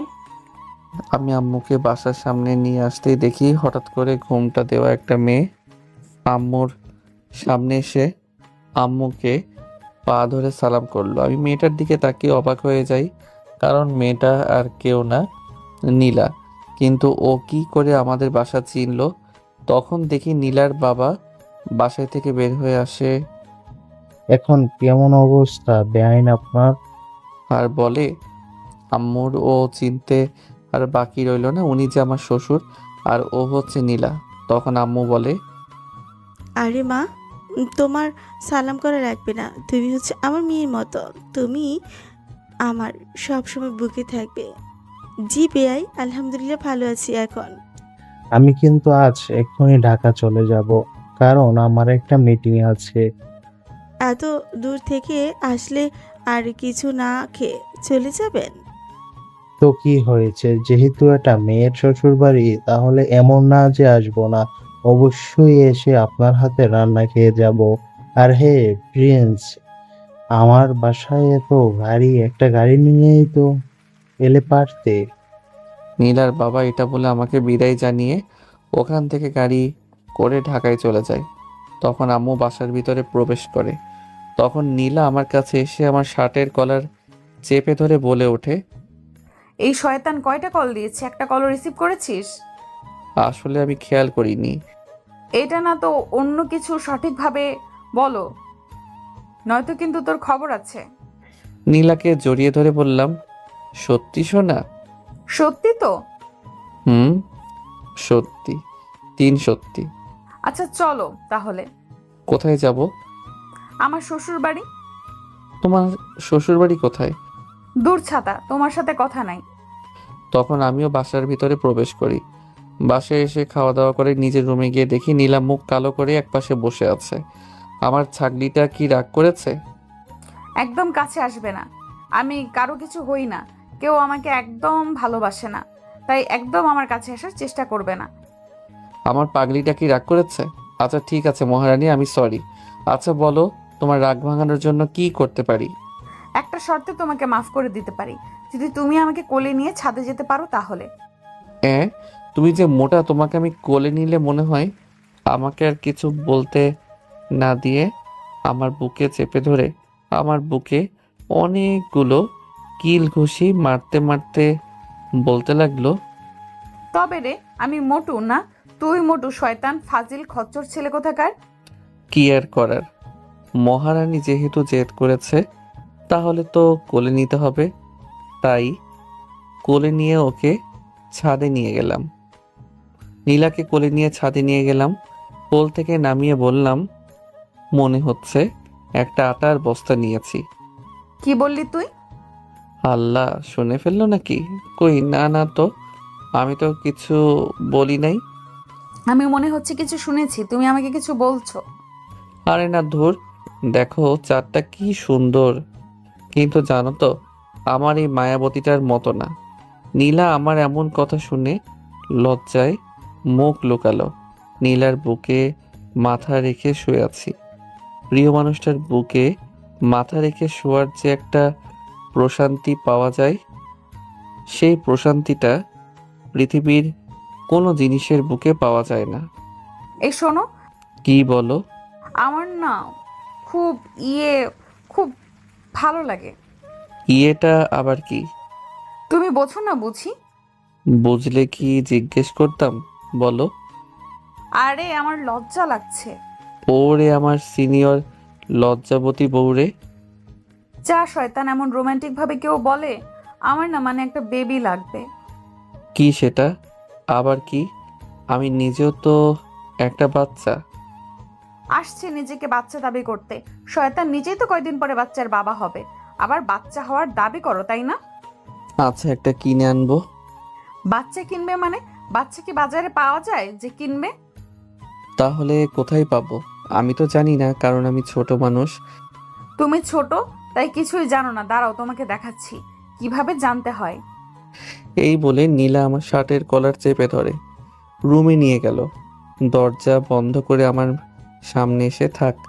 আর বেশি গভীর করে বলার প্রয়োজন নেই, কারণ বিবাহিত মানুষদের জন্য ইশারাই যথেষ্ট। বাকিটা না হয় আপনারা বুঝে নেন। সকালবেলা রেডি হচ্ছি, কারণ আজকে ঢাকায় যেতে হবে।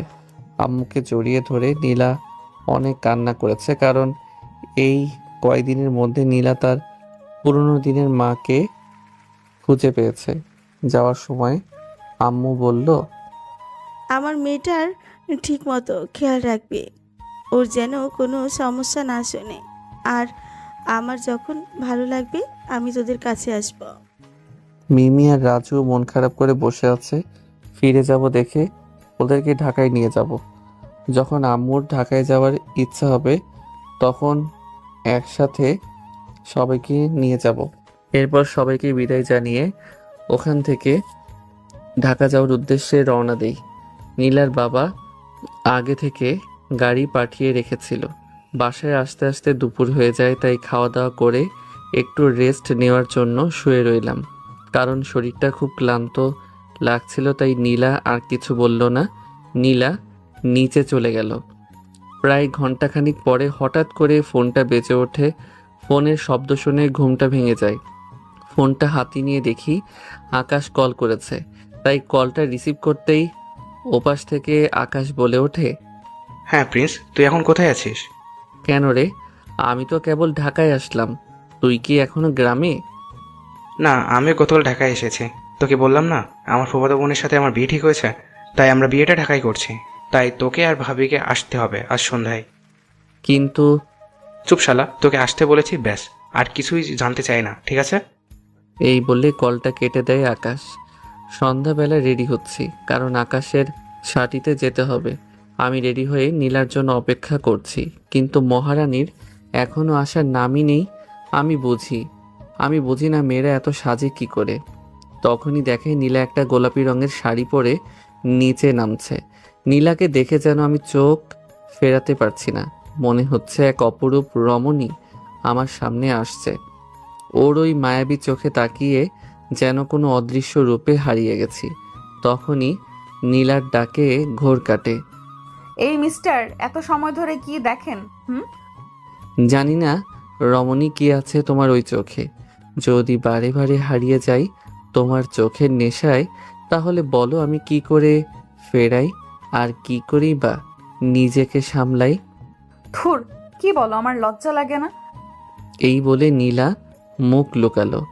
আকাশের ঠিকানা মোতাবেক গাড়ি সেন্টারে এসে পৌঁছায়। গাড়ি সেন্টারে আসতে আকাশ এসে আমাদেরকে নিতে আসে। একটু পর আকাশ ওর মামাতো বোনের সাথে আমাদেরকে পরিচয় করিয়ে দিতে আমি অবাক হয়ে যাই।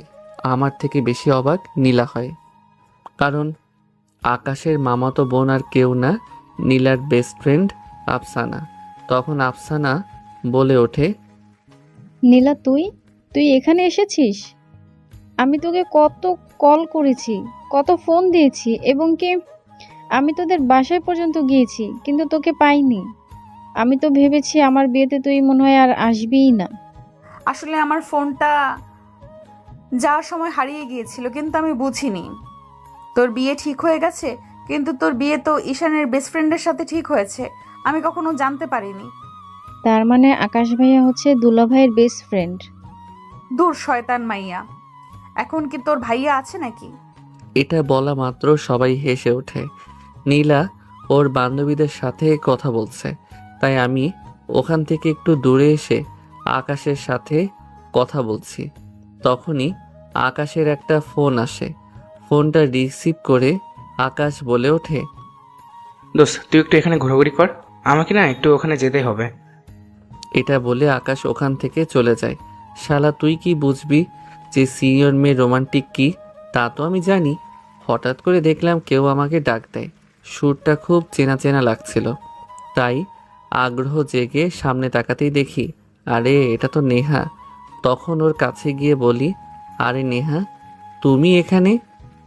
আসলে আফসানার বাবা হচ্ছে আমার বাবার বন্ধু, তাই আমাদের সবাইকে এখানে আসতে হয়েছে। তো বলো এখন কি করছো? কি আর করব, কিছুদিনের মধ্যে হয়তো অস্ট্রেলিয়া চলে যাব। কেন? জানো তো, তুমি প্রথম পুরুষ ছিলে যাকে আমি আমার জীবনের থেকেও বেশি ভালোবেসেছি। জানো প্রিন্স, তোমার মধ্যে এমন একটা মায়া আছে, সেই মায়াটা কেটে ওঠানো খুবই কষ্ট, বেদনাদায়ক। তখনই এটা বলে নেহা আমাকে জড়িয়ে ধরে কান্না করতে লাগে। আমি ওর কষ্টটা বুঝতে পারছি, তাই আমি নেহাকে সান্ত্বনা দেওয়ার চেষ্টা করছি। তখনই কোথা থেকে নীলা এসে আমাদেরকে এমন অবস্থায় দেখে। নীলা আর সহ্য করতে না পেরে ওয়েটার থেকে একটা হুইস্কির বোতল নিয়ে পুরো হুইস্কির বোতলটা খেতে লাগলো।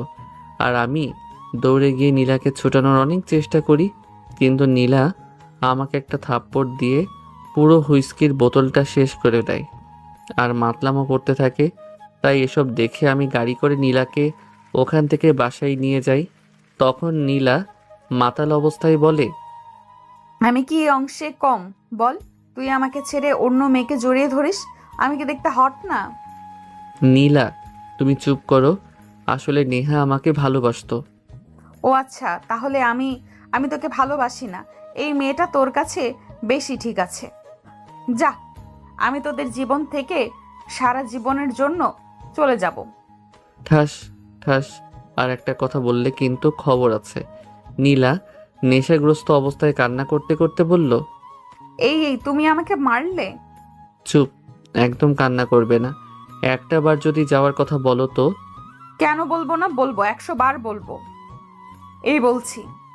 আমি আর নীলাকে কিছু বলতে না দিয়ে ওর দুই ঠোঁট নিজের দখলে করে নেই। এরপর যা হওয়ার তাই হলো।